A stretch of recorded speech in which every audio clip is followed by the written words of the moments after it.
நான் life is full of challenges என்னை பொறுத்த வரைக்கும். லாட் ஆஃப் ரிஸ்க் அது. இதில் வந்து சாதிச்சு காட்டணும், எந்த இடத்துலையும் மனசை வந்து விட்டுறக்கூடாது. இது கூட இன்டர்வியூ நாசித் அண்ட் தேவயானி சொன்ன ரவிக்குமார் சார் கேட்டாங்க, நான் வந்து ஒரு தேர்தலில் வந்து மிகப்பெரிய தேர்தலில் தோல்வி பெற்று வந்துட்டு இருக்க வழியில் வந்து நாளைக்கு ஷூட்டிங் எங்கன்னு கேட்டேன். இல்லை சார் கேன்சல் பண்ணிட்டேன் அப்படின்னா. எதுக்கு சார்னு கேட்டேன். இல்லை இந்த நேரத்தில் இந்த எமோஷனில் எப்படின்னாங்க. நான் சொன்னேன் சார் அது வேறு இது வேறு, நாளைக்கு ஷூட்டிங் வந்து நடிக்கிறேன்னு சொன்னேன்.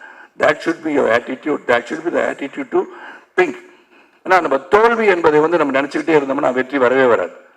பல தோல்விகளை கடந்து வருவதுதான் வாழ்க்கை என்று உணர்ந்தவன் நான். ஏன்னா பிஎஸ்சி கணிதம் படித்து விட்டு நான் வந்து சைக்கிளில் போய் பேப்பர் போட்டு ஒரு பத்திரிகையாளராக, சைக்கிள் கடையில் வந்து சைக்கிள் ஃபிட்டராக, நான் அருணை பற்றி சொல்லணும்னா I want to say about myself, many people may not know that. நான் ஒன்றும் இங்கே வானத்திலிருந்து குதிச்ச நட்சத்திரம் கிடையாது. எங்கள் அப்பாவுக்கு 5000 ரூபாய் தான் சம்பளம். செய்திகள் வாசிப்பது ராமநாதன் என்ற கணீர் குரலுக்கு சொந்தக்காரங்க, ஆல் இண்டியா ரேடியோவில் வேலை செஞ்சவர் தான் அவரும். ஸோ நாங்கள் வந்து வீடு கட்டணுன்ற எண்ணம் எங்கள் அப்பாவுக்கு வந்ததா இல்லைன்னு தெரியாது. மொத்தம் நாங்கள் வந்து சென்னைக்கு வந்த பிறகு 11 வீடு மாறி இருக்கோம். My father never had the opportunity to build a house, but he develop me. நான் படித்து பாஸ் பண்ணி உழைச்சி சரத் நீ வீடு வாங்கணும்னு என்ன உந்துதல் பண்ணதை நினைத்து பார்க்க வைத்த படம் 3 BHK.